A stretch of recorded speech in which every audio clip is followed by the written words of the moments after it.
በስመ አብ ወወልድ ወመንፈስ ቅዱስ አሐዱ አምላክ አሜን።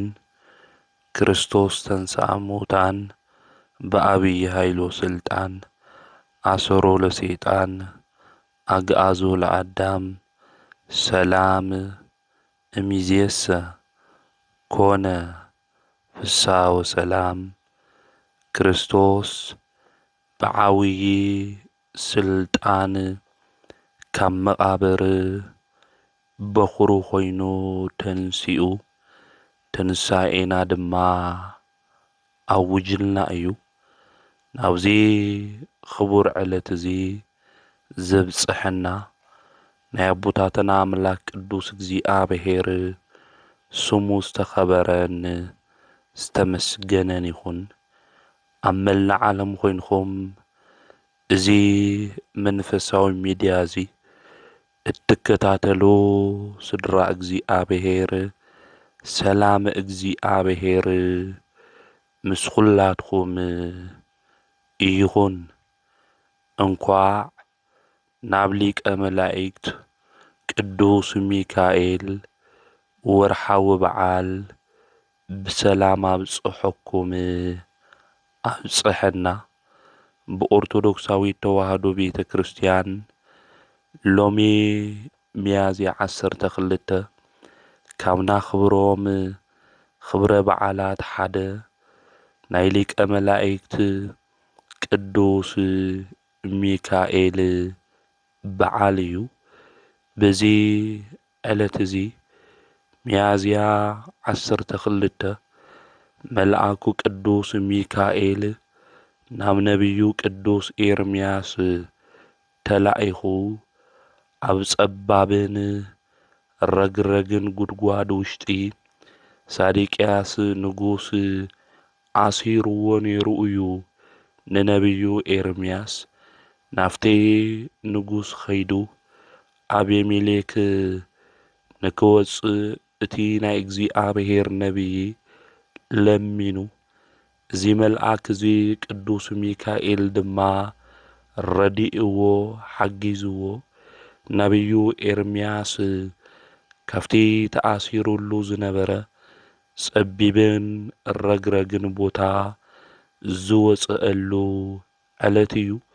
እግዚአብሔር እውን ናብ ነቢዩ ኤርምያስ ናይ መላእክቲ ሓለቃ ዝኾነ ቅዱስ ሚካኤል ዝለኣኸሉ ዕለት ምዃኑ ናይ ቤተ ክርስቲያንና መጽሓፈ ስንክሳር ይነግረና እዩ። ከምኡውን ነቢዩ ኤርምያስ አቤሜሌክ እዚ ነገር እዚ ስለ ዝገበረ ሰናይ ተግባር እውን ስለ ዝፈጸመ ናፍቲ ንጉስ ኸይዱ ናይ እግዚአብሔር ነቢይ ንክፈትሐሉ ስለ ዝለመነ ናይ ኢየሩሳሌም ጥፍኣት ንከይርኢ ምርኮ ድማ ንከይማረኽ ነቢዩ ኤርምያስ መሪቕዎ። አቤሜሌክ እውን 66 ዓመት ደቂሱ ነይሩ። ናይ እስራኤል ደቂ እውን ክማረኹ እንተለዉ ዘይተማረኸ እዩ ማለት እዩ። ስለዚ ብለማዓንተይ ብአቤሜሌክ ናፍቲ ንጉስ ብምኻድ ነቢዩ ኤርምያስ ካብ ጉድጓድ ዝወፀሉ መልአከ እግዚአብሔር ቅዱስ ሚካኤል እውን ላብኡ ዝተለኣኸሉ ለአቤሜሌክ እውን ቅዱስ ሚካኤል ከም ዝረድኦ ቤተ ክርስቲያን ተምህረና ትነግረና እያ። በብወርሑ እውን ናይዚ መልአክ እዚ ክብረ በዓል ልክንገብር ቤተ ክርስቲያን ትነግረና እያ። መልአኩ ቅዱስ ሚካኤል መን እዩ ዝብል ሎማዓንቲ ብሰፊሑ ክንመሃሃር ኢና።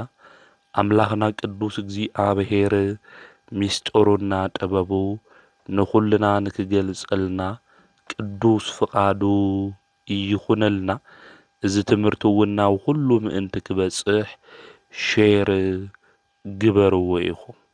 ነቢዩ ዳንኤል ካብቶም ዓበይቲ ነቢያት ኢልና እንጽውዖም 4 ሓደ እዩ። እዚ ሽሙ እግዚአብሔር ፈራድ እዩ ዝኾነ ነቢዩ ዳንኤል ድማ ኣብ ምርኮ እናሃለወ እቶም ኣሕዛባውያን ጣዖት ድማ ዘምልኹ ብዙሕ ፈተና መከራ ድማ ኣብ ልዕሊኡ የብጽሕሉ ነይሮም እዮም።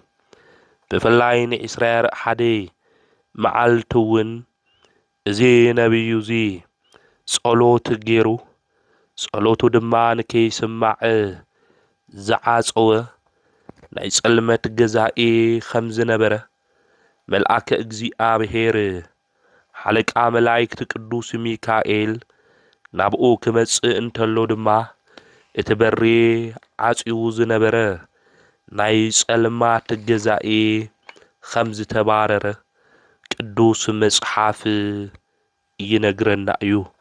ኣብዛው ትንቢተ ዳንኤል ምዕራፍ 10 ቁጽሪ 13 ጀሚርና ክናንብብ እንተለና እቲ ሓለቃ መንግስቲ ፋርስ ግና 21 መዓልቲ ተቃወመኒ።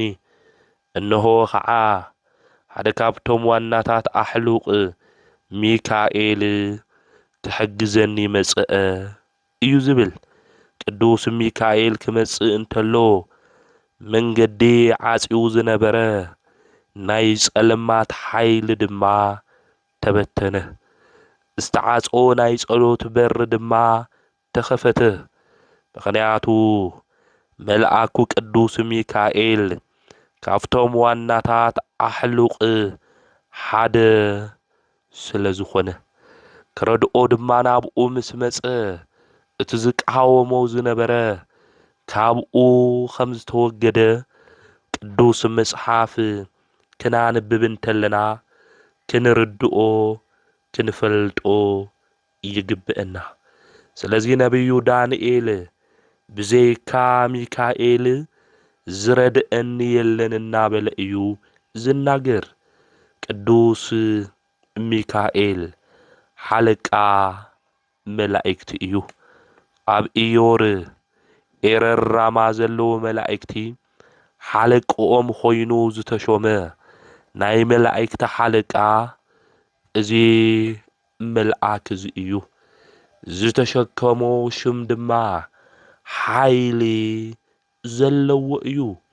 ሚካኤል ማለት ከም ኣምላክ ዝበለ ማንም የለን ማለት እዩ።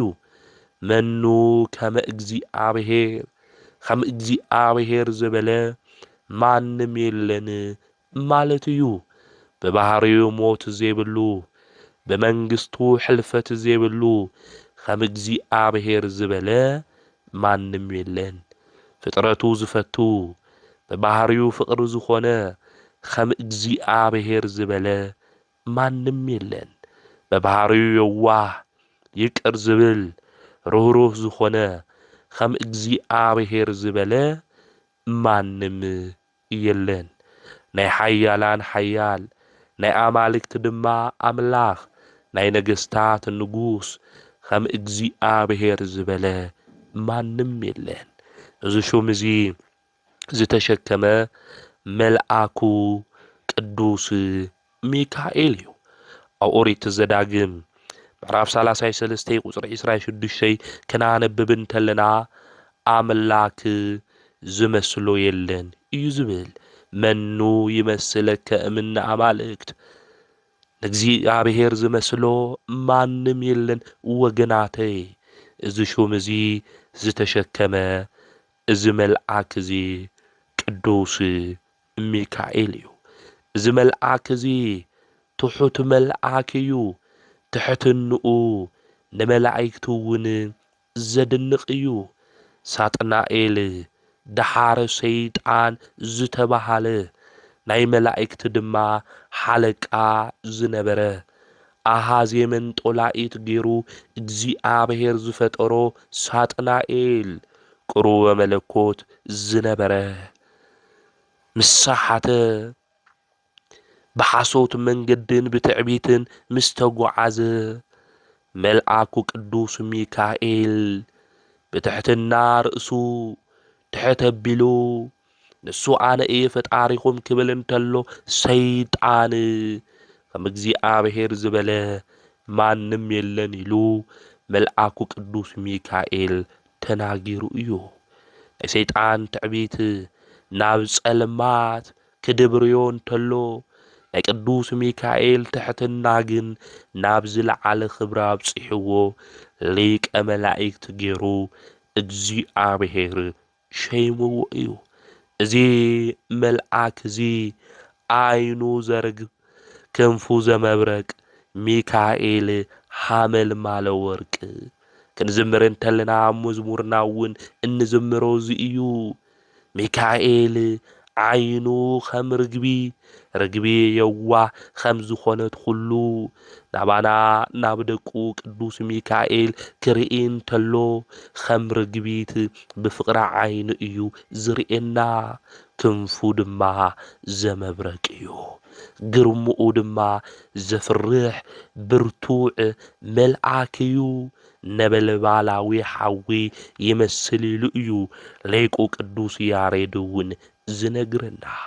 ስለዚ እዚ መልአክ እዚ ሓለቃ መላእክቲ ኮይኑ ዝተሾመ ሽሙ ከም እግዚኣብሔር ዝበለ ማንም የለን ዝብል ዝተሸከመ ናይ እግዚኣብሔር መልአክ እዩ ቅዱስ ሚካኤል።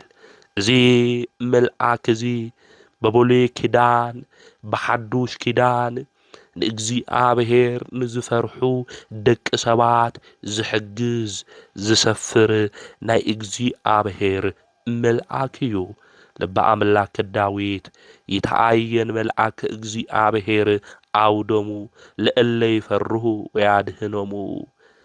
እቶም ንእግዚኣብሔር ዝፈርሑ ኣብኣቶም ድማ ናይ እግዚኣብሔር መልአክ ይሰፍር ካብ መከራ ኩሉ ድማ የድሕኖም እዩ ዝብል እግዚአብሔር መልአክ ዝኾነ ቅዱስ ሚካኤል መልአከ ምክሩ ዝኾነ ቅዱስ ሚካኤል ናይ ራማ ልዑል ዝኾነ ቅዱስ ሚካኤል ናይ መላእክቲ ሓለቃ ዝኾነ ቅዱስ ሚካኤል እግዚአብሔር ንዝፈርሑ ኣብ ማእኸሎም ይሰፍር። ነቢዩ ዳንኤል እግዚአብሔር ዝፈርሕ ናይ እግዚአብሔር ነቢዩ እዩ ነይሩ። እቲ ሓለቃ መላእክቲ ናብኡ መጺኡ ከም ዝሓገዞ ብዘይካ ሚካኤል ድማ ዝረድአኒ የለን ኢሉ ዝተናገረ ንዙ እዩ። እግዚአብሔር ንዝፈርሑ እግዚአብሔር ንፈርሕ እንድሕር ኮይና ብሕጉ እንድሕር ንኸድ ኮይና ብጽድቂ መንገዲ ንመላለስ እንድሕር ኮይና ናይ መላእክቲ ሓለቃ ዝኾነ ቅዱስ ሚካኤል ኣብ ማእኸልና ከም ዝሰፍር ክንፈልጥና ክንርዳ ይግብአና። በብሉይ ኪዳን መጻሕፍቲ ክናንብብ እንተለና ንኢያሱ ኣብ ኢያሪኮ ዝሓገዞ እዚ መልአክ እዚ እዩ። ኣብ ኢያሪኮ ኮይኑ ኢያሱ ሙሴ ምስ ዓረፈ ኣብቲ ግዜ እሱ ድማ ሓላፍነት ንእስራኤላውያን ተዋሂብዎ ነይሩ። ኣብ ቅድሚኡ ድማ ሓያላት ሰባት ነይሮም ብዓብዪ ቅጽሪ ድማ ከተምኦም ዘኽበቡ ናይ ኢያሪኮ ሰባት። ስለዚ ከመይ ኢልና ክንሓልፍ ኢና ኢሉ ተጨኒቁ ነይሩ። ኣብዚ ግዜ እዚ እግዚአብሔር መልአከ ምክሩ ቅዱስ ሚካኤል ድማ ናብኡ ልኢኹ እዩ። ዝተመዘዘ ሰይፉ ድማ ኣብ ልዕሊ እቲ ቅጽሪ ኢያሪኮ ምስ ዘርግሐ እግዚአብሔር ጸሎቶም ሰሚዑ ቅጽሪ እቲ ከተማ ወዲቁ እዩ። ስለዚ መልአኩ ቅዱስ ሚካኤል ዝተጨነቕናዮ ዝፈራሕናዮ ነገራት ሁሉ ካባና ዘውግድ ካብ እግዚአብሔር ድማ ዝለኣኽ ናይ እግዚአብሔር መልአክ እዩ ቅዱስ ሚካኤል። ሽሙ ንጽውዕ እዩ ሚካኤል ንበሉ። ሚካኤል ኢልና ክንጽውዑ እንተለና ካብ መከራ ካብ ፈተና ሁሉ ዘድሕነና ናይ እግዚአብሔር መልአክ ምዃኑ ክንፈልጥ ክንርዳእ ይግብአና። እስራኤላውያን ኣብ ምድረ በዳ ክጓዓዙ እንተለዉ መዓልቲ ብደመና ለይቲ ድማ ብኣምደ ብርሃን ዝመርሖም ዝነበረ ናይ እግዚአብሔር መልአክ እዚ መልአኩ ቅዱስ ሚካኤል እዩ ክዳኖም ጫምኦም ንከይውድኡ ዝበልዕዎ ምግቢ ድማ ካብ ሰማይ መና እናውረደ ካብ ኮኩሕ ድማ ማይ እናፍለቐ ካብ እግዚኣብሔር ተኣዚዙ ምስ ሙሴ ኮይኑ ሙሴ ክመርሕ እንተሎ ንሙሴ ዝሕግዞ ዝነበረ መልአክ እዚ ቅዱስ ሚካኤል እዩ እዚ ኣብ ኦሪት ዘጸአት ምዕራፍ 20 ክናንብብ እንተለና መልአከይ ክሰደል ከኣየሉ እግዚኣብሔር ክናገር እንተሎ ኣብ መንገድኻ ምእንቲ ክሕልወካ ናብ ዛዳለኽዎ ቦታ ድማ ምእንቲ ክእትወካ መልአከይ ክሰድድ ኢሉ እግዚኣብሔር ለንቀ ነቢያት ቅዱስ ሙሴ ክናገር እንተሎ ንምልከት ኢና ሹመይ ኣብኡ ስለ ዝኾነ ኣይተማርሮ ኃጢአት እውን ኣይትግበር ይቅር እውን ኣይብለካን ኢሉ እግዚኣብሔር ተናጊሩ እዩ ስለዚህ እዚ መልአክ እዚ ሓያል ምዃኑ ናይ ፈጣሪኡ ክብሪ ድማ ዝሕልው ፈጣሪኡ ዝዓዘዞ ኩሉ ድማ ዝፍጽም መልአክ ምዃኑ ቅዱሳት መጻሕፍቲ ክናንብብ እንተለና ከም ንረኽቦ ክንፈልጦና ክንርድኦ ይግብእና ስለዚህ እዚ መልአክ እዚ ክረድአኒ መጽአ ኢሉ ነቢዩ ዳንኤል ተናገረ ብዘይካ ሚካኤል እኳ ዝረድአኒ ሓደ እኳ የለን ኢሉ ክናገር እንተሎ ተመልኪትና ኢና ስለዚህ እግዚኣብሔር ንዝፈርሑ ደቂ ሰባት ሁሉ መጺኡ ዝሕግዝ ዝረድእ ዘድሕን መልአክ እዩ ቅዱስ ሚካኤል ፈጣን መልአክ እዩ ቅዱስ ሚካኤል ከም ሓሳብና ፈጣን እዩ ቅዱስ ሚካኤል ኣብ ፈተና ግዜ ኣብ መከራ ግዜ እዚ መልአክ እዚ ከድሕነና እዩ ክንብል እንተለና ከመይ ኢሉ ኣብ ኢትዮጵያ ኮይንኩም ዝጸዋዕኹሞ ከምኡ ድማ ኣብ ኣሜሪካ ኮይኑ ዝጽውዖ ኣብ ኣውሮፓ ኮይኑ ዝጽውዖ ከመይ ኢሉ ሚካኤል ኣብ ኩሉ ቦታ ተረኺቡ ከድሕን ዝኽእል ኢሎም ዝናገሩ ሰባት እኒእው ዚና ልበ ኣምላክ ዳዊት መዝሙር እውን 34 ዝተጻሓፈ ክንናገር እንተለና እዚ መልአክ እዚ ፈጣን መልአክ እዩ በሐሳብናኮ በቅጽበትኮ ናብ ዝደለናዮ ቦታኮ ሁልና ንበጽሒና ሚካኤል ብጽሐለይ ክንብሎ እንተለና ፈጢኑ ዝበጽሐልና መልአክ እዩ አውዛው ትንቢተ ኢሳይያስ ምዕራፍ 6 ክናንብብ እንተለና እቲ መልአክ መጽኡ ገና ተናጊሩ ከይተወድአ ኃጢአተይ ሕደገለይ ክብል እንተሎ እቲ መልአክ መጽኡ ከም ዘዛረቦ ቅዱስ መጽሐፍ ይነግረና ይርድእና እዩ ስለዚህ መልአኩ ቅዱስ ሚካኤል ፈጢኑ በቅጽበት መጽኡ ካብ መከራ ካብ ፈተና ሁሉ ዘድሕነና ናይ እግዚአብሔር መልአክ እዩ ስለዚህ መልአክ ዝክንናገር እንተለና የድሕነና እዩ ክንብል እንተለና ኣብ ሁሉ ቦታ መላእክት እንዲውድዮም ኢሉ ዝናገር ሰብን እዩ ቅዱስ ሚካኤል ቅዱስ ገብርኤል ሁሉም ቅዱሳን መላእክቲ በሁሉ ቦታ ዝመልኡ ይኹን ኣብ ሁሉ ቦታ ዝመልአ ሙሉእ በኩልሄ ዝኾነ እግዚአብሔር ጥራሕ እዩ መላእክት ኣብ ሁሉ ቦታ ዝርከቡ ይኹን ኣብ ሁሉ ቦታ ሙሉአት እዮም ማለት ይኾነ ሙሉእ ኣብ ሁሉ ቦታ መን እዩ እግዚአብሔር ጥራሕ እዩ ነገር ግን ንኣብነት እስኪ ኣነ ዝናገሮ ዘለኹ ትምህርቲ ንክስማዕ ኣብ ዓለም ሁሉ ንክበጽሕ ብቴክኖሎጂ ይግበር እዚ ትምህርቲ እዚ ትሰምዑ ኣብ ዝተፈላለዩ ኩርናዓት ዓለም ዘለኹም ናይ እግዚአብሔር ስድራ ኢኹም ብዚ ቴክኖሎጂ እዚ እዚ ትምህርቲ ዝናው ሁሉ ንክበጽሕ ዝግበር እንድሕር ኮይኑ እግዚአብሔር ዝሰርሖ ሚካኤልማ ናው ሁሉና በቅጽበቱ በጽሑ ካብ መከራ ሁሉ የድሕነና እዩ ክንብል እንተለና ኣይኾነይ ክንብል እንተለና ንዕቀት እዩ ዝኾነና ማለት እዩ ነብዩ ኤልሳኮ ኣብ እስራኤል ከፊሉኮ ናይ ሶርያ ዝናገርዎ ዝነበሩ ዝሰርሕዎ ዝነበሩ ስራሕ ሁሉኮ ይሰምዕ ነይሩ እዩ ማለት ስለዚህ እዚ መልአክ እግዚአብሔር እዚ ሓደ መልአክ እዩ እግዚአብሔር ኣብ ዝፈርሑ ስፍራ ድማ ይሰፍር ተባሂሉ የድሕኖም ተባሂሉ ድማ ተጻሒፉ እዩ ማለት ሚካኤል ቦይኑ እግዚአብሔር ኣብ ዝፈርሑ ሰባት ቦታ ንከድሕኖም ከም ዝርከብ ክንፈልጥ ክንርዳእ ድማ ይግብእና ማለት እዚ ከመ እዩ ኢልና ክንናገር እንተለና መላእክታ ሁሉ ቦታ ዝመልኡ ይኾን ብረድኤት ብጸጋ ግን ኣብ ዘለውዎ ቦታ ኮይኖም ምሕጋዝና ምድሓን ይኽእሉ እዮም ማለት እዩ። እዚ ዓለም እዚኣ ንሪኣ ኣለና እኮ ንዓና እያ ዓባይ ትኾን ሰይጣን እኮ ዓለም ሙሉእ ሁሉ ዘየረዩ ኢሉ ክናገር እንተለኮ ኣብ መጽሐፍ ቅዱስ እኮ ንምልከት እኮ ኢና ንኢዮብ ክፍትኖ ክመጽእ እንተሎ ዓለም ሁሉ እንታይ ገይር ዘይረ ኢሉ እኮ ተናጊሩ እዩ። ኣብ ዓለም ዘለና ሰባት እውን ክንናገር እንተለና ሰይጣን ኣሳሓትኒ ሰይጣን ፈቲንኒ ሰይጣን ሓምዝ ጌርኒ እና ሰይጣን ኣብ ሁሉ ቦታ እንይ ማለት እዩ። ኣብ ኣውሮፓ ለሎ ኣብ ኣሜሪካ ለሎ ኣብ ተፈላለየ ዓለም ለሎ ታኾይንኻ ክበሃል እንተሎ ሓጢኣት ክስርሕ ክብድል ተለኽፉ ኣይ ሰይጣን ኣሳሓትኒ ሰይጣን ኣሳሓትኒ ሰይጣን እኮ ሓምዝ ጌርኒ ኢልና ንናገር ማለት ሰይጣን ግን ኣብ ሁሉ ቦታ ዝመልአ ይኾነ ሰይጣን ኣብ ሁሉ ቦታ ዝመልአ ድዩ ኢሎም ግን ኣይሓቱ ሚካኤል ሓጊዙኒ ክንብል እንተለና ግን ኸመይሉ ሚካኤል ኢሎም ዝናደዱ ሰባት እንዩ ንሰይጣን ክኾን እንተሎ ዘይሓቱ ንሚካኤል ክኾን እንተሎ ድማ ዝከራኸሩ ሰባት እንዩ ማለት ንሰይጣን አንደበት የብልናይ ንመላእክት ግን ንከራኸር ኢና ማለት እዚ መልአከ እግዚአብሔር ግን እቲ ሓደ መልአክ ቦይኑ ቅዱስ ሚካኤል ቦይኑ እግዚአብሔር ኣብ ዝፈርሑ ቦታ ተረኺቡ የድሕኖም እዩ ኢሉ ግን በአምላክ ዳዊት ኣብ መዝሙሩ ክዝምር እንተሎ ንምልከት ኢና ና መላእክት የድሕኑና እዮም ክንብል እንተለና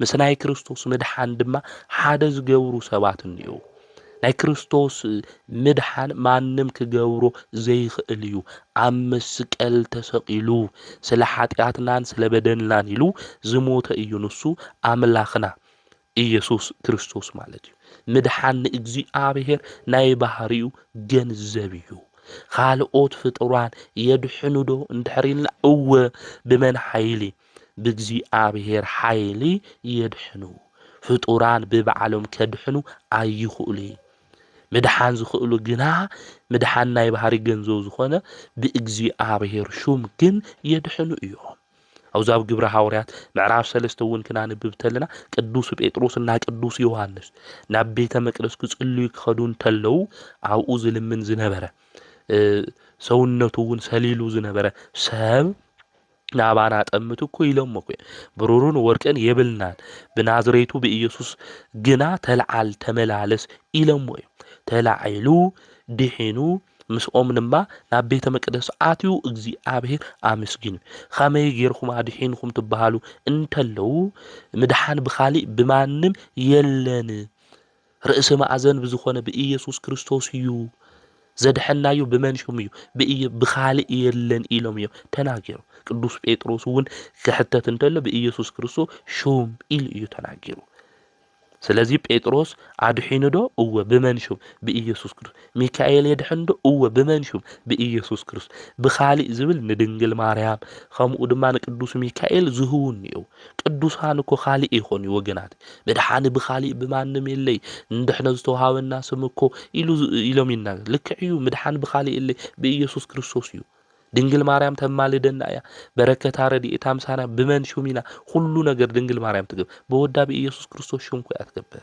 ኃይል ዝህዎም ናይ ምድሓን ስልጣን ዝህዎም እኮ እግዚአብሔር ምድሓን እግዚአብሔር ናይ ባህሪው ገንዘው ና በዓሉ እዩ ለቅዱሳን ድማ ብጸጋ እዩ ማለት እዩ ስለዚህ ቅዱሳን ኻሊ ይሆነ ብኻሊ በማንም የለ ተታሪኩውን ምንባብ ይድልዩ ቅዱስ ጴጥሮስ ዝተናገሮ ቃል እዩ ማለት እዩ ስለዚህ ቅዱስ ጴጥሮስ እኮ የድሕን ነይሩ ቅዱስ ጳውሎስ የድሕን ነይሩ ብጽላለቶ ከምኡውን ብጨርቆም የድሕኑ ነይሩ እዚ ጸጋ ኃይል ዝሃወምን እግዚአብሔር ምድሓን ብኻሊ የለይ እንድሕር ተዋሂሉ ኮይኑ ቅዱስ ጴጥሮስ ከምኡውን ቅዱስ ጳውሎስ ለምንታይ ብጽላለቶ ብኽዳኖም የድሕኑ ነይሩ ድውያን ይፍውሱ ነይሮም ስለዚህ ምስቶ አልብ ምባል የድል እዩ ድንግል ማርያም ቅዱስ ሚካኤል ኻሊ ይሆነ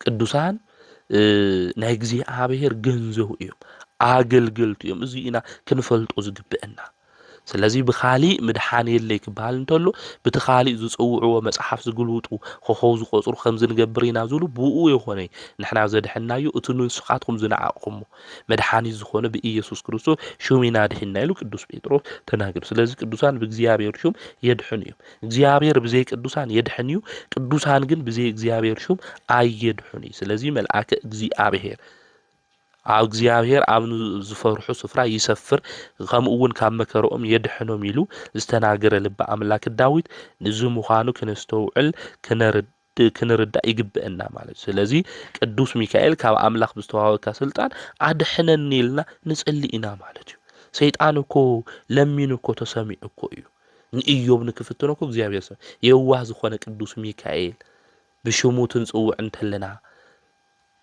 መልአከ ምክሩ ሊቀ መላእክት ቅዱስ ሚካኤል ስለ እሱ ኢልካ ኣምላኺ ቅዱስ እግዚአብሔር መሓረኒ ካብ መከራ ካብ ፈተና ሁሉ ክወፅእ ኢልና ክንልምን እንተለና ካብ ሁሉ ነገር ዘድሕነና ኣምላኽና ቅዱስ እግዚአብሔር ምዃኑ ክንፈልጥ ክንርዳእ ይግብአና ማለት እዩ ስለዚ ነብዩ ዳንኤል ታይሉ ተናጊሩ ብዘይካ ሚካኤል ዝረድአኒ የለን ብዘይካ ሚካኤል እቲ ሓለቆም ሓደኳ ዝረድአኒ የለ እዩ ዝብል ሓለቃ መላእክት ዝኾነ ቅዱስ ሚካኤል ሽሙ ክንጽውዖ እንተለና ኣድሕነኒ ካብ ፈተና ካብ መከራ ኢልና ክንጽውዖ እንተለና እዚ መልአክ እዚ ካብ ፈተና ካብ መከራ ሁሉ ዘድሕነና መልአክ እዩ ቅዱስ ሚካኤል እሞ ዝረድኦ ንመን እዩ ወገናተይ ናተይ ሚካኤል እናበልና ኮይና ንጽውዖ እዚ ናይ እግዚአብሔር መልአክ ካብ ብዙሕ ነገር እኮ እዚ መልአክ ዝኮኑ ሁሉና ኣድሒንና እዩ ወገናተይ ንኣዳም ኣብ ደብረ ቅዱስ ዝመገበኮ ቅዱስ ሚካኤል እኮ እዩ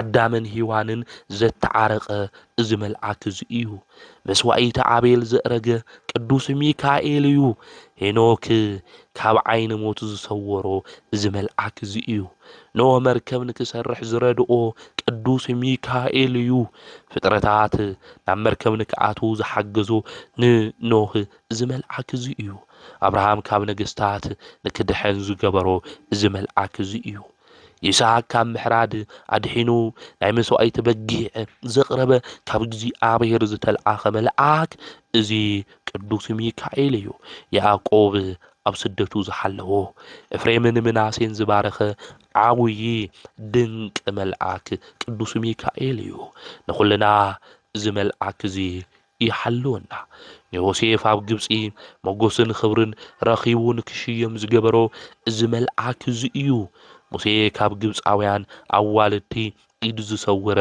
ቅዱስ ሚካኤል እዩ ከምኡ እውን ንመርሕነት ክበጽሕ ዝገበሮ ንሊቀ ነቢያት ቅዱስ ሙሴ እዚ መልአክ እዚ እዩ እስራኤላውያን ብነጻነት ጉዕዞ እናበልዑ እናሰተዩ መንገዲ ዝመርሐ ናብ ምድረ ርስቲ ዘእተዎም ሊቀ መላእክት ቅዱስ ሚካኤል እዩ ንኢያሱ ረዲኡ ኣብ ልዕሊ ኣማልቃውያን ብዓወት ከሽንፍ ዝገበሮ እዚ መልአክ እዚ እዩ ብኣሮን ክህነት ብኢያሱ መሪሕነት ዝሓገዞም እዚ እዩ ዳዊት ሓይሊ ንክህልዎ ዝሓገዘ ኣብ ልዕሊ ጎልያድ ከሽንፍ ዝገበረ ሰሎሜን ካብ ኣጋንንቲ ጥቕዓት ሕዝቅኤል ካብ ሰናክሬም ሰራዊት ሱሱና ካብ ኢድ ረብናት ዘድሐነ ዳንኤል ካብ ኣናብስቲ ኣፍ ኤልያስ ካብ ኤልዛቤል ሰይፍ ዘድሐነ ዮናስ ኣብ ዓሳ ከብዲ ውሽጢ ዝሓለወ እዚ መልአክ እዚ እዩ ነዚ እያ ቤተ ክርስቲያን እውን መጋቤ ብሉይ እናበለት እዚ መልአክ እዚ እትጽውዖ እዚ መልአክ እዚ እግዚአብሔር ንዝፈርሑ እግዚአብሔር ንዘገልግሉ ብሕጉን ብጽድቁን መንገድን ንዝተጓዓዙ ቅዱሳን ዝረድአ ዝሓገዘ መልአክ እዩ እንደቂ ሰባት ተራዳኢነቱ ዘይተቋረጸ መልአክ እዩ ናይ ባህራን ናይ ሞት ደብዳቤ ናብ ህይወት ዝለወጠ እዚ መልአክ እዚ እዩ ኣፎምያ ካብ ኢድ ዲያብሎስ ዘድሕና እዚ መጋቤ ብሉይ ሊቀ መላእክት ቅዱስ ሚካኤል እዩ እዚ መልአክ እዚ ቅዱስ ሚካኤል ኣብ ኩሉ ነገራትና ምእንቲ ክሕግዘና ምእንቲ ክሕልወና ሰይጣን ኣጥቂዑን ከይድብሬና ሰይጣን መከራን ከይብጽሕልና እዚ መልአክ እዚ ክንጽውዖ ይግብእና ብዙሕ ናይ ሞት ደብዳቤ ሃምባህራን ዘለናኮ ብዙሓት ኢና ብዙሕ ነገራት እኮ ሰባት ናይ ሞት ነገርና እኮ ጽሒፎም እዮም ናይ ሞት ጉድጓድና እኮ ኩዒቶም እዮም ናብ ህይወት ዝልውጥ ዝተኣመነ ናይ እግዚአብሔር መልአክ እዚ ቅዱስ ሚካኤል እዩ ስለዚ ቅዱስ ሚካኤል በብሉይ ኪዳን ከምኡ እውን ብሓዱሽ ኪዳን ንብዙሓት ቅዱሳን ንእግዚአብሔር ንዝፈርሑ ሰባት ድማ ዝሓገዘ መልአክ እዩ ለመንኡ ጸሎቱ ካብ خفوء መዓልቲ ካብ ፈተና ወይ ከዓ ካብ ጥፍዓት ሰዓት ካብ መዓልትን ብለይትን ዝውርወር ፍላጽ ጸላኢ ካብ ብጸልማት ዝስራሕ ክፉእ ስራሕ ንባሪኡ ንዓይን ንኹልናን ቅዱስ ሚካኤል ይሰውረና የድሕነና። ኣብ ሓንቲ ሃገር እግዚአብሔር ዝፈርሕ ሓደ ሕያዋይ ሰብ ድኻታትን ጽጉማትን ድማ ምጽዋት ዝህብ ለዋህ ሰብ ነበረ። ወገናተይ ንዝደኸሙ ንዝጠመዩ እንድሕር ሃልዩና ክንምጽውተሎም ክንህቦም ድማ ይግብአና።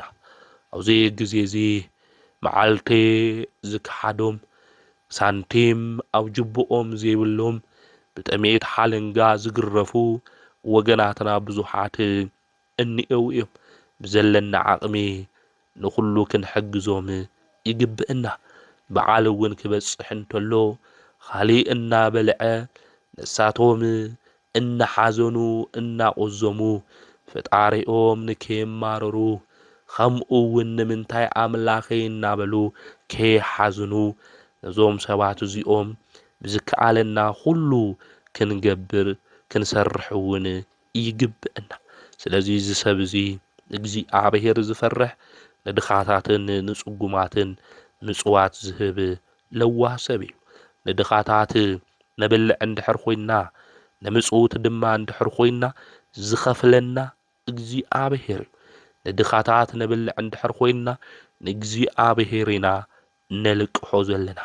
ኣብ ሰማይ ድማ ገዛና ኢና ንሰርሕ ዘለና።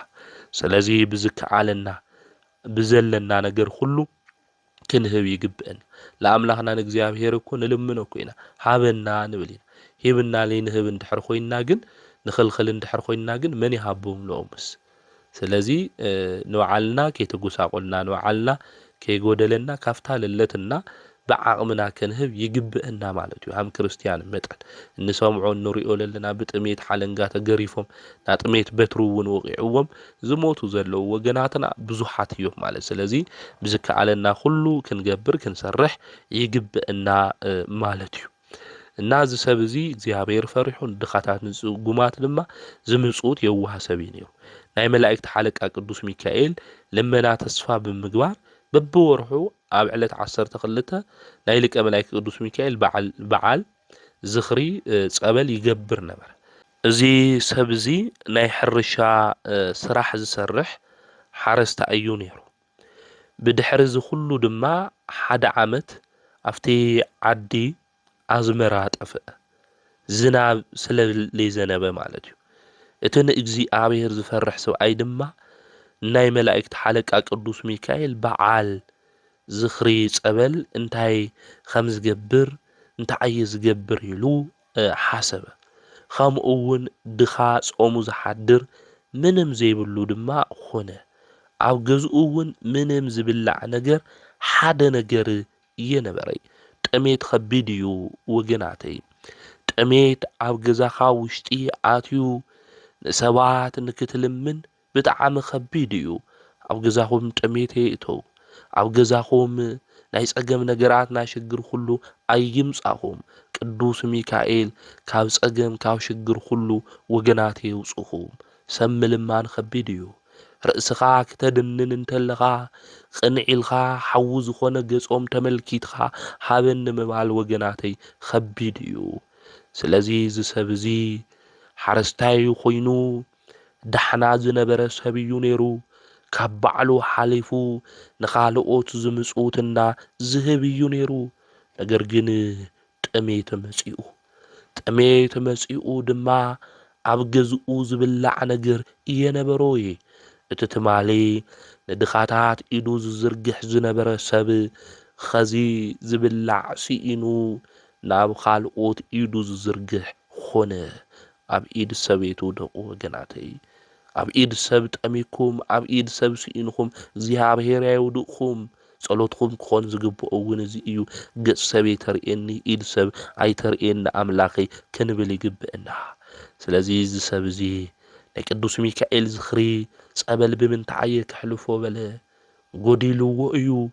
ኣብ ህሊንኡ ዝመላለስ ግን ናይ ቅዱስ ሚካኤል በረከት ዝረኽበሉ ጸበል ከመይ እየ ክገብር ኢሉ ዘከረ ስለና ባዕሉ ዝበልዖ ዝሰትዮ ይኾነ እዚ ሰብ ዛተሓሳሲቡ ስለዚ እዚ ሰብ እዚ ጸገም ኩሉ በርትዖ ዝበልዖን ዝሰትዮን ዝኽደኖን ሰኣነ ናይ ዕለት እንጀራ እውን ሰኣነ ጽምእን ጥሜትን ሽግርን ሓዞ ጽኑዕ ሓዘን እውን ረኸቦ ሓይሉ ደኸመ ጉልበቱ እውን ጠፍአ ክሳብ ከፍ ምባል እምቢ ዝብሎ ካብ ዝደቀሰሉ ድማ ምትንሳእ እምቢስ ካብ ዝብሎ እዚ ሰብ እዚ ብጽኑዕ ጥሜትን ድኻምን ኮይኑ ኣብ ገዝኡ ደቂሱ ነበረ ብፍላይ ብታ መዓልቲ እቲኣ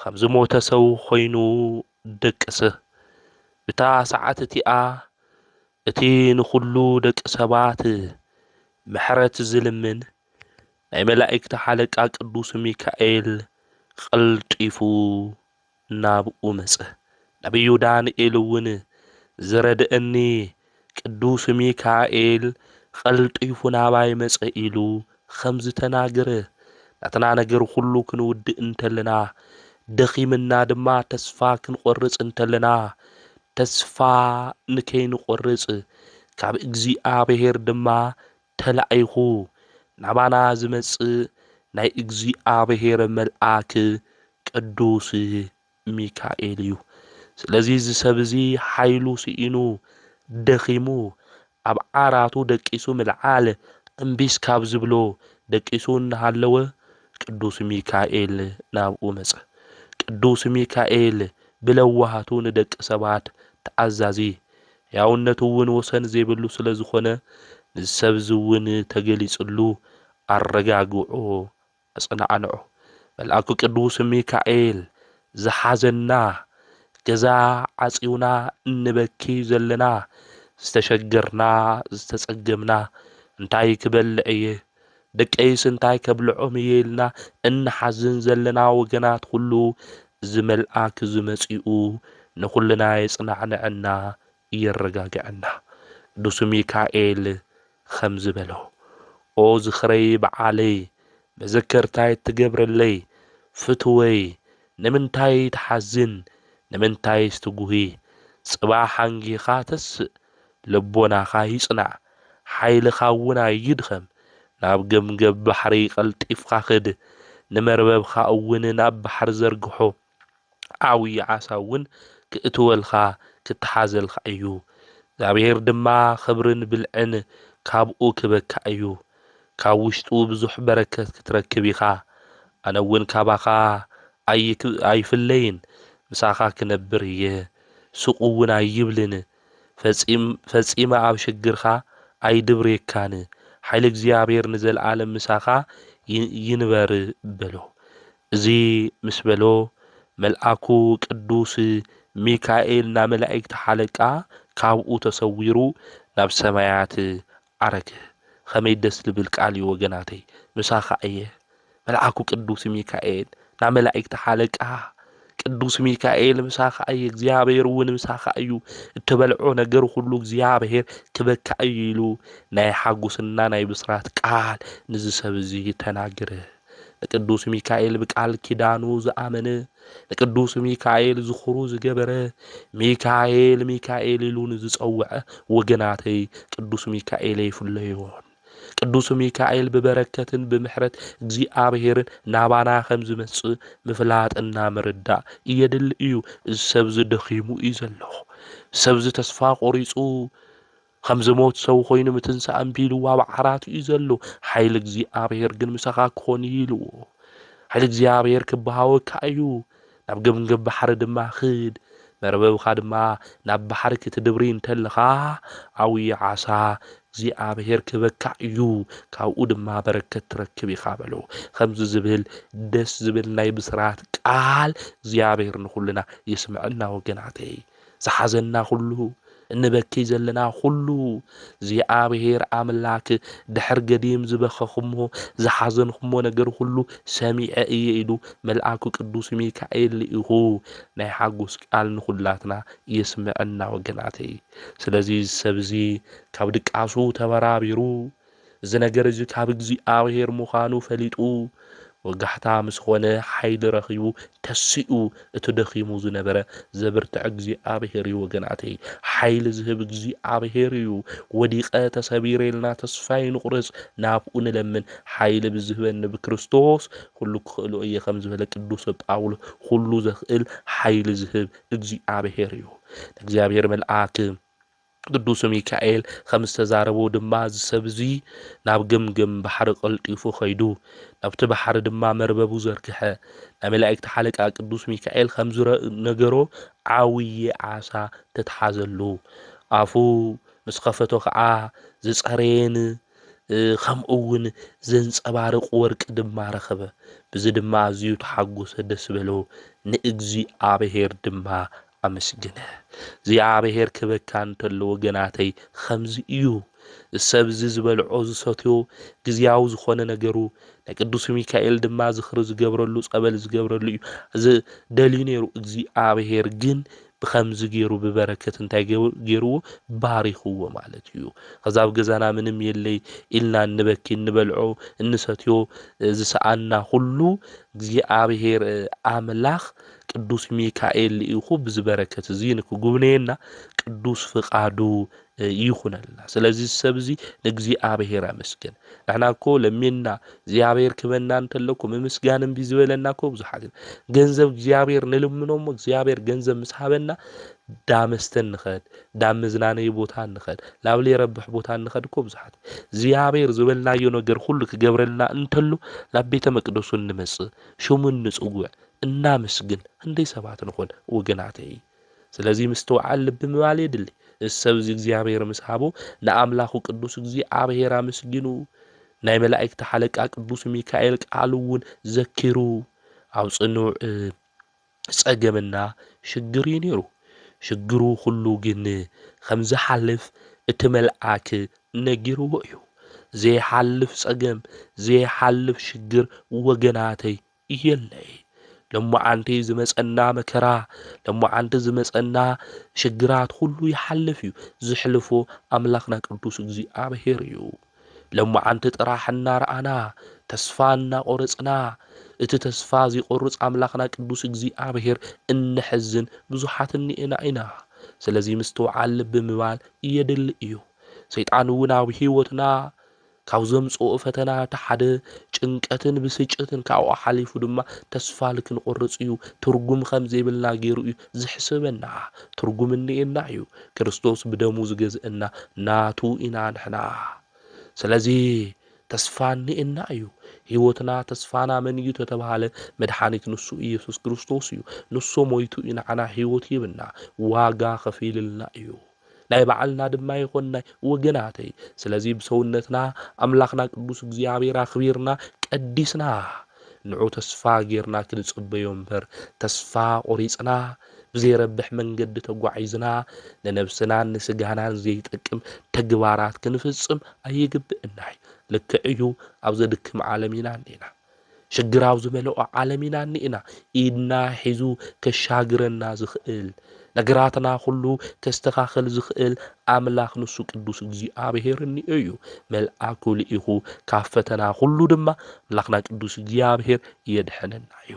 ስለዚ እዚ ሰብ እዚ ነቲ ወርቂ ሒዙ ብዓብዪ ሓጎስ ናብ ገዝኦ ኣተወ።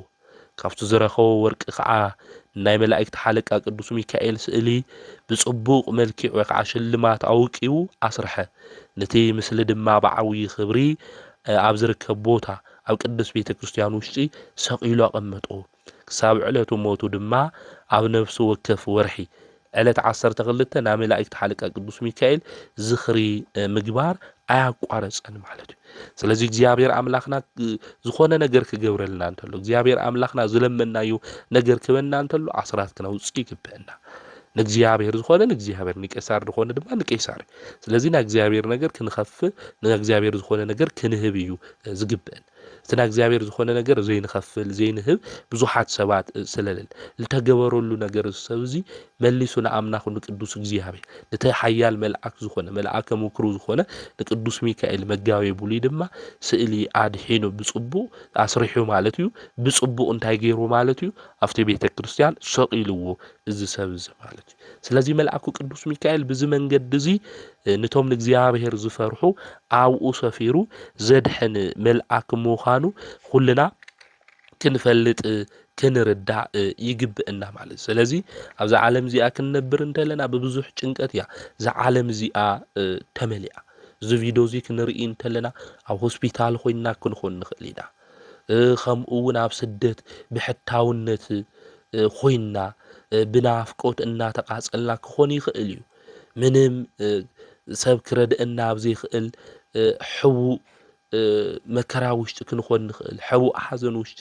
ክንኾን ንኽእል ኢና ግን ኣምላኽና ቅዱስ እግዚአብሔር ኩሉ ነገር ኣፈራሪሱ ኩሉ ነገር ከስተኻኽል ዝኽእል ቅዱስ ኣምላኽ እዩ ከምቲ ናይ ኢያሪኮ ቁጽሪ ዝተመዘዘ ሰይፊ ኣብ ኢዱ ዝሓዘ ሓያል መልአክ ቅዱስ ሚካኤል ኣብ ቅድሚትና ጠጠው ከም ዝብል ክንፈልጥ ክንርዳእ ይግብአና ኣብዚ ኣብ ትንቢተ ዳንኤል ምዕራፍ 12 እውን ክናነብብ እንተለና በቲ ዘመን እቲ ምእንቲ ደቂ ህዝብኻ እስራኤል ዝቐውም ዓብዪ ሓለቃ ሚካኤል ክትንስእ እዩ ስለዚ ዝመልአክ እዚ ዝቆመልና እዩ ዝመልአክ እዚ ጠጠው ዝብለልና እዩ መከራ ይብዛሕ ፈተና ይሃሉ እንታይ ዝኾነ ጠጠው ዝብል ዝረድአና መልአክ ምዃኑ ክንፈልጥ ይግባእ ዓለም ተተገላበጠ መከራ ተበዝሕ ጸልኣይ ተተለዓለ ሰለናትና ዝትንስእ ዝቐውም ሰይፉ ዝተመዘዘ ዝሕዝ ዓብዪ መልአክ ቅዱስ ሚካኤል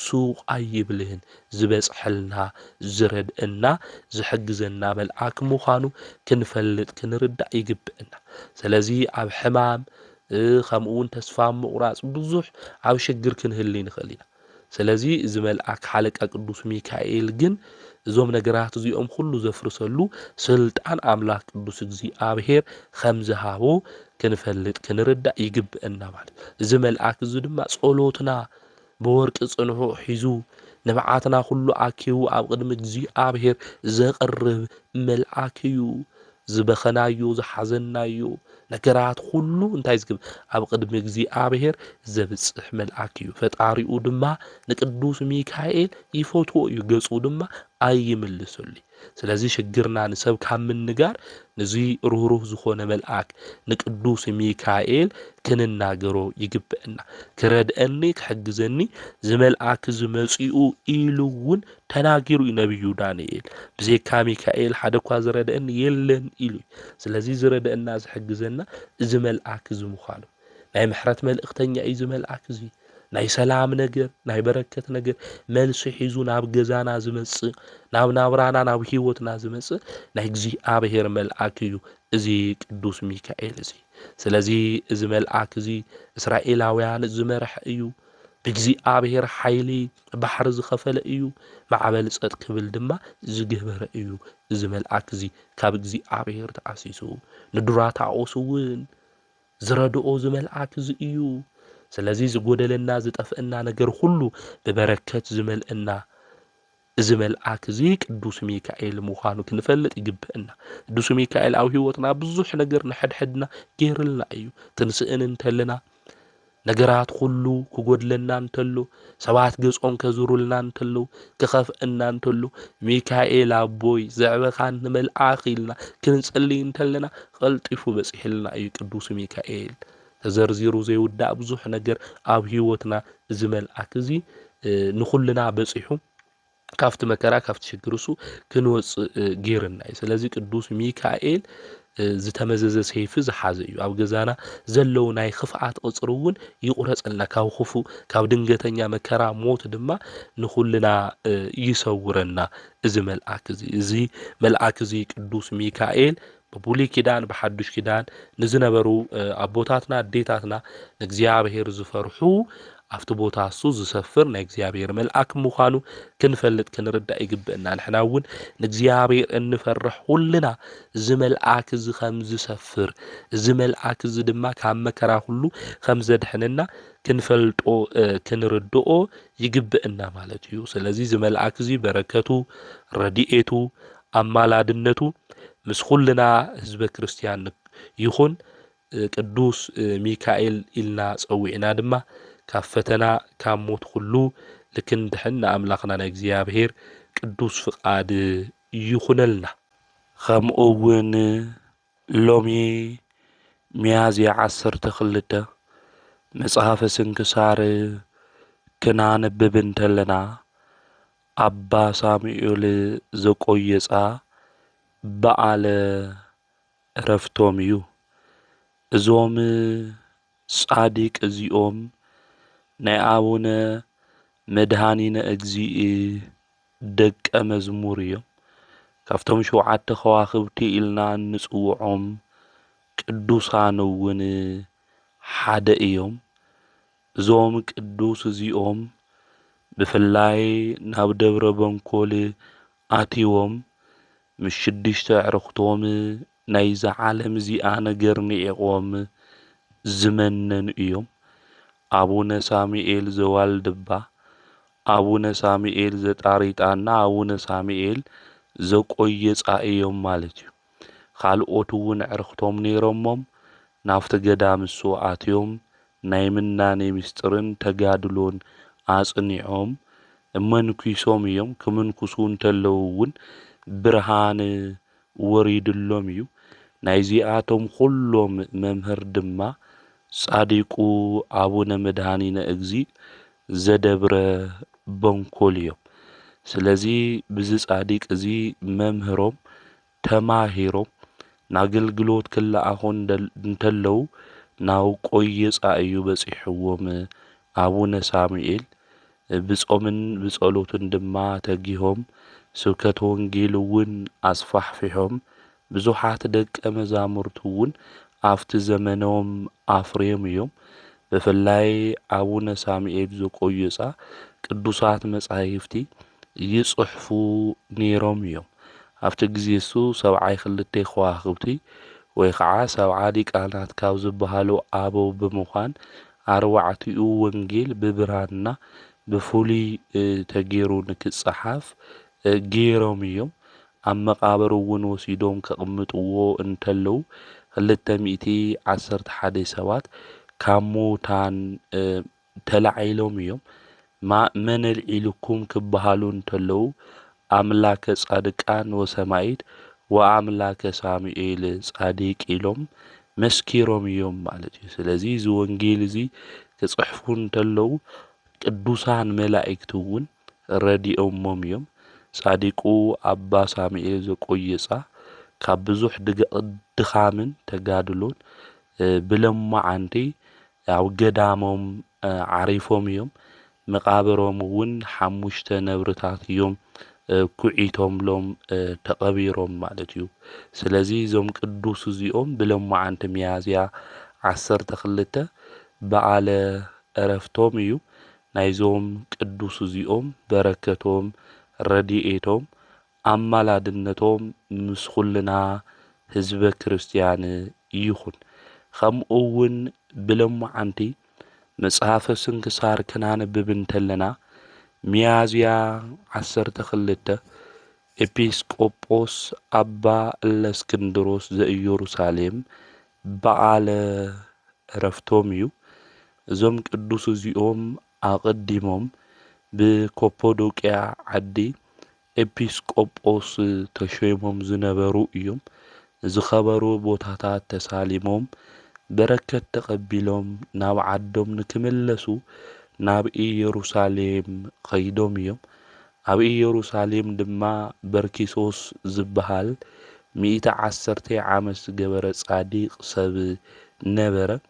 ሽሞቱ ክገድፍ ስለ ዝደለየ ነገር ግን እቶም ወገናት ክለቅዎ ይደለዩ። ኣነ ሸምጊለ እየ ዓብየ እየ ኢሉ ሽመቱ ክሓድግ ኢሉ ነገር ግን እቶም ኣብኡ ዘለዋ ቦታት ሹመትካ ክትገድፍ የብልኻይ ኢሎም ነዚ ኣቦዚ እዚ ቅዱስ እዚ በርኪሶስ ኣብ ሹመቱ ንክጸንሕ ገይሮሞ እዮም። ቅዱስ እለእስክንድሮስ ስርሑ ፈጺሙ ናብ ዓዱ ካፖዶቅያ ክምለስ ክብል እንተሎ ናይ እግዚኣብሔር ድምፂ ከምዚ ዝብል ተሰሚዑ እዩ። እገለ ዝበሃል ብዝበር እዚ ክወፅእ እዩ፣ ስለዚ ሓዝዎ ኤጲስቆጶስነት ድማ ትቦታ ንሱ ንክትክእ ድማ ተናጊሩ እዩ ናይ እግዚኣብሔር ቃል። ንሳቶም እውን ሰሚዖም እዮም ኣብቲ ግዜ እሱ ማለት እዩ። ኣብዚ ግዜ እዚ ክወፅእ ክብል እንተሎ ኣባ እለእስክንድሮስ ሒዞሞ ማለት እዩ። ድሕሪ እዚ ኣብ ዓድና ኤጲስቆጶስ ክንሾመካ ኢና ክብልዎ ተሎ ኣይ ኣነማ ናይ ካፖዶቅያ ኤጲስቆጶስ እየ፣ ስለዚ እግዚኣብሔር ሾይምኒ እዩ፣ ቶም ህዝቢ ክገድፎም ድማ ኣይኽእል ኢሉ ተናጊሩ እዩ። ንሳቶም ግን ካብ ሰማይ ዝሰማዕናዮ ናይ እግዚኣብሔር ቃል እኒኦ እዩ ኢሎም ተናጊሮሞ ናይ እግዚኣብሔር ቃል ምዃኑ ኣብቲ በዓል እሱ እውን ተኣኪቦም ዝነበሩ ኣቦታት ኩሎም ድማ መኺሮሞ ቃሎም ድማ ተቐቢሉ ናብ ዓዱ ድማ ምስኡ ዝመፁ ሰባት ነይሮም።